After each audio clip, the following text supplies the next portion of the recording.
Hi అండి, welcome to our channel. ఏంటో తెలుసా, మెంతిపప్పు అండి. మా సైడ్ దీన్ని మెంతిపప్పు అంటారు. దీనికి ఏం చేయాలంటే ఫస్ట్ కుక్కర్ పట్టుకొని దాంట్లో ఆయిల్ పోసి పోపు దినుసులు వేసి తర్వాత సన్నగా తరిగేసిన ఉల్లిపాయలు వేసి ఎండుమిర్చిని చిన్న చిన్నగా ముక్కలు చూసుకొని వేసుకోవాలండి.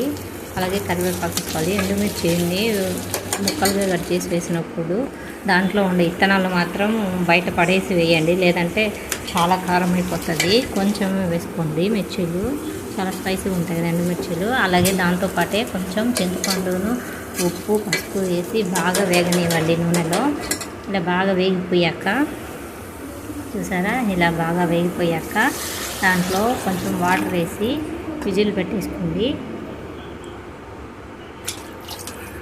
ఇలా అన్నమాట. ఇలా వాటర్ పోసి విజిల్ పెట్టేసుకోండి.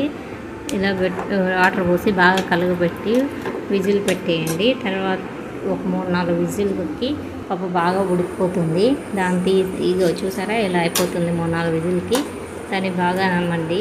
ఎండుమిర్చి మాత్రం గుర్తెట్టుకోండి, వాటిలో ఉన్న విత్తనాలను పాడేసి వేసుకోండి, లేదంటే ఎక్కువ కారం అయిపోతుంది.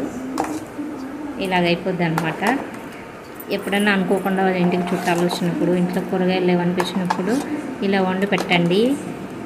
చాలా ఇష్టంగా తింటారు. దీంట్లో కొంచెం నెయ్యి వేసుకొని వేడివేడి అన్నంలో అలా తింటుంటే సూపర్ టేస్ట్ అండి. మన ఛానల్